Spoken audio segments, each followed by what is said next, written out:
KTSA News Time is 10:08, and the weekend starts with Gang of Four right now on News Talk 550 KTSA. We're going to meet the gang and kick around the big stories of the day and the week, and what a week it has been. There is so much to talk about. We welcome back Public Relations Executive and 2009 mayoral candidate Trish DeBerry-Mejia. Not throwing your hat in the ring this year. No. Not a candidate. No.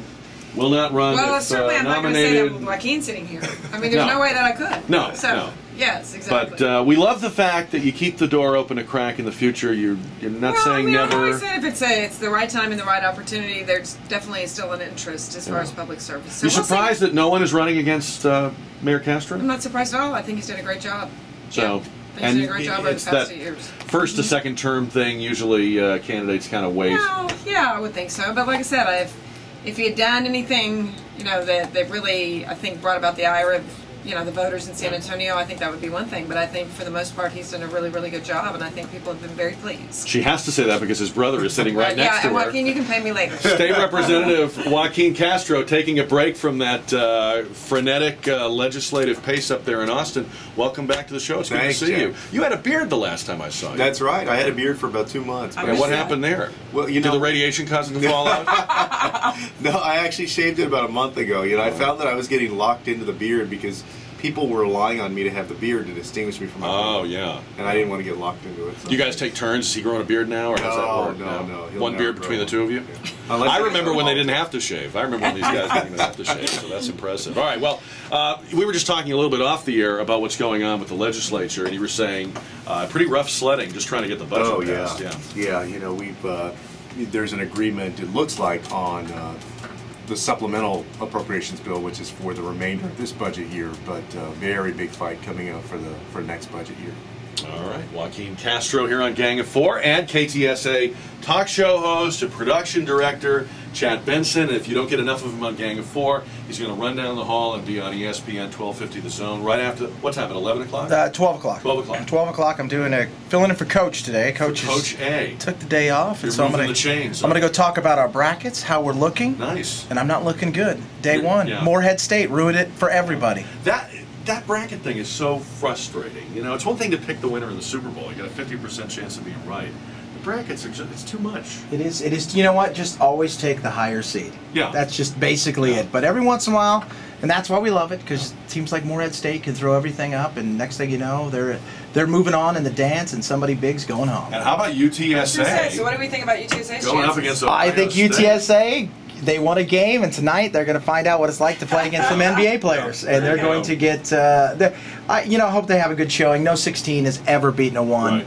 And Ohio State is not only the number 1 seed, they are the number 1 team in the country, and they probably will win it. So UTSA will at least say, "Hey, we lost to the champs." Exactly.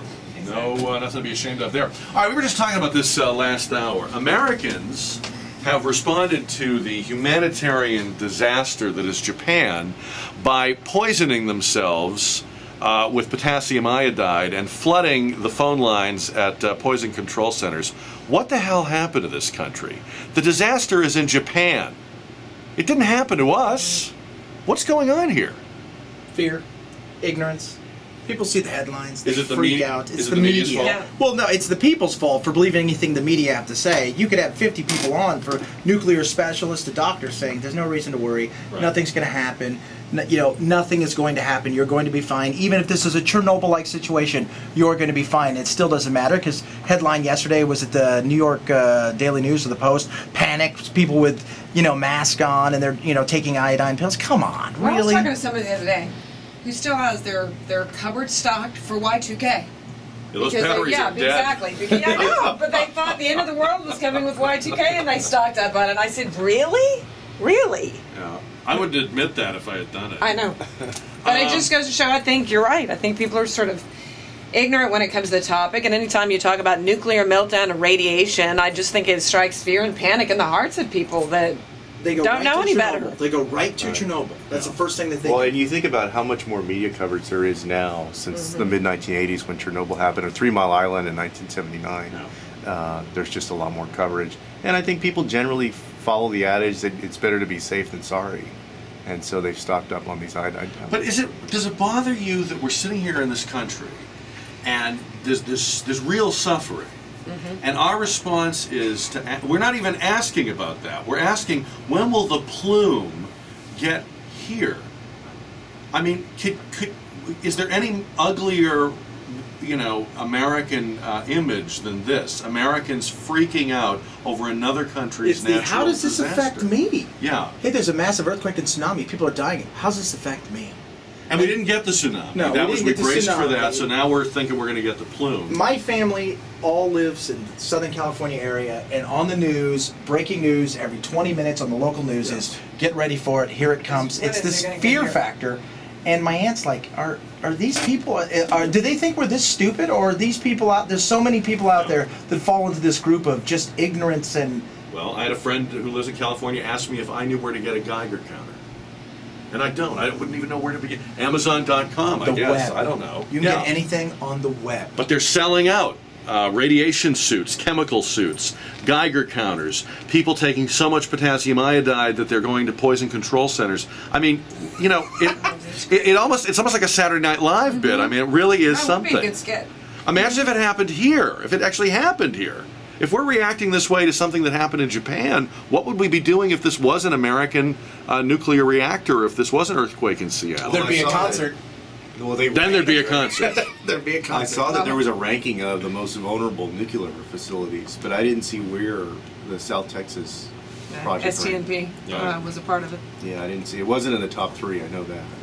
I know Governor Cuomo in New York came out and said, "Oh, ours is the most vulnerable in the country," and he was proud of it. Like, we're number one. We're number one. Ours is really dangerous. What about there was a story on ABC last night speculating about where is the outpouring of relief money?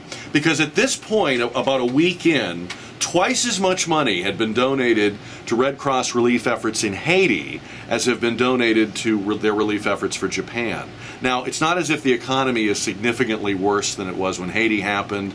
Why did we do so much more for Haiti, or why are we doing so much less for Japan? And as you mentioned, Chad, no big star-studded telethon or concert, nothing. You know why? Because everybody looks at Haiti and it's such an impoverished country.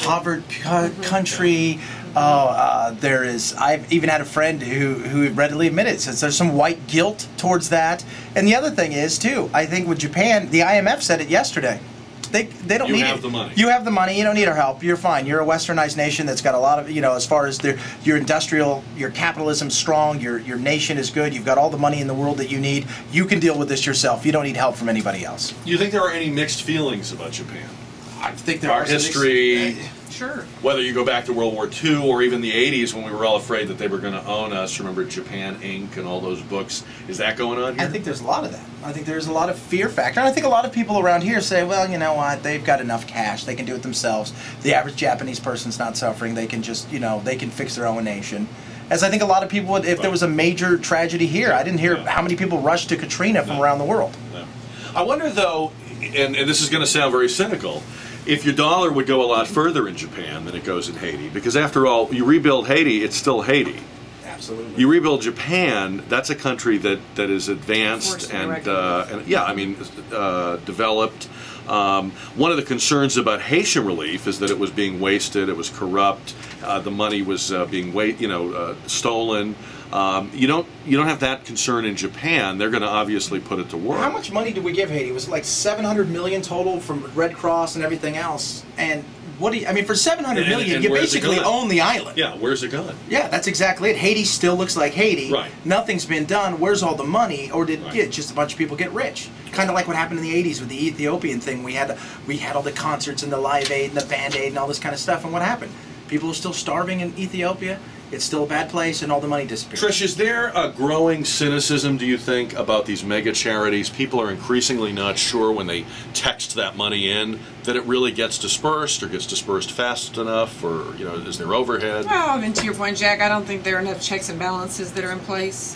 I think you give the money, you're not sure who it goes to. There's no accountability necessarily in place. I think people trust the Red Cross in general, as a worthy organization to be able to give money to. But I think anytime you're responding to a text message, you have to sort of question, is this really going to get, to the heart of where it needs to get? And I totally agree. I think Haiti, there were such horrible pictures that came back from there, and it was such an impoverished island country, whatever you want to call it, that I think there was a lot of guilt associated with them. People felt like we have to help these people because they can't help themselves, and good grief. I mean, they were.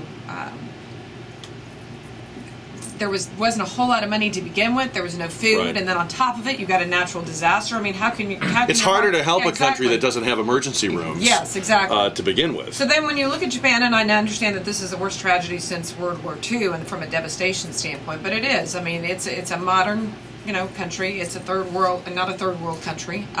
Very developed, yes. very westernized, very progressive, and I think too they're also a very proud people.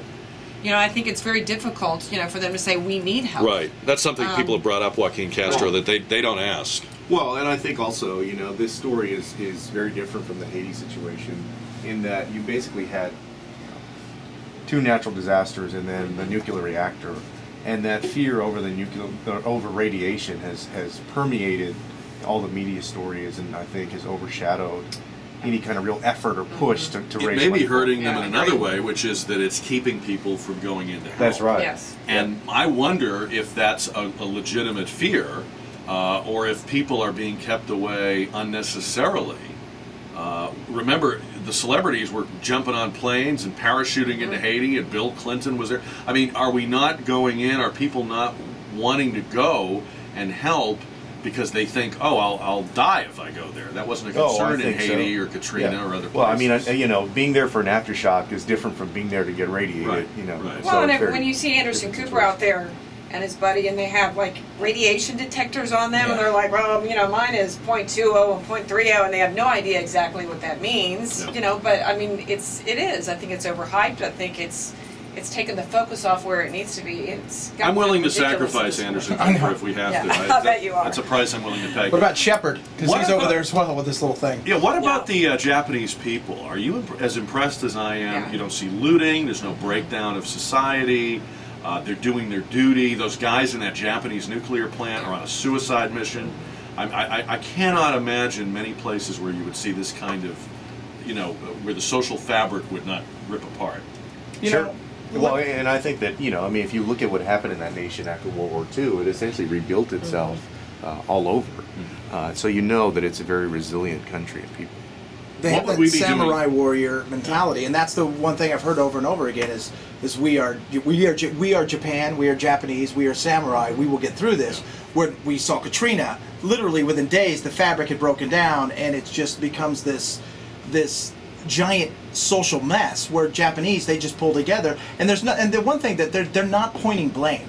By now, we'd have turned this into a giant political issue. We're turning it into a political issue now with the nuclear, and we're not even involved in it. Right. Where they are just, let's just get through this. This is what we have to do. We're Japan, we're Japanese, and this is how we will respond to this. And it is something that I find, I said the other day on your show that I think that we as a nation should learn from how they're handling a situation like this compared to the way that we're dealing with it, and we're not even involved in it. But you have to be that nation before the disaster happens. Yeah. Well, but I also think that they were very, very well prepared.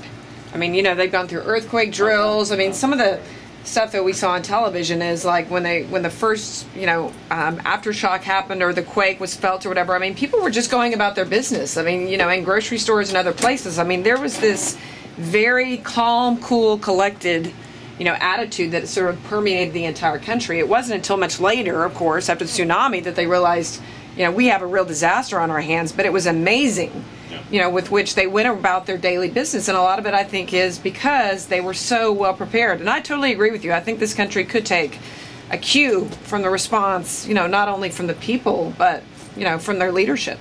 Well, but I think there was incredible heroism, in New Orleans. And I think you also have to remember that the disaster which has hit Japan didn't hit in the same kind of population center that Hurricane Katrina hit New Orleans. So you're dealing with two different situations there. But the thing is, when you look at New Orleans, here comes a hurricane. We know in a day the hurricane's going to get here. The tsunami, you had 9 minutes. Right. When normally you'd have an hour. And the tsunami, you had a 30-foot wave moving at lightning speed comparatively to we know when the hurricane's going to get here. You can move to higher ground. You can get out of the situation.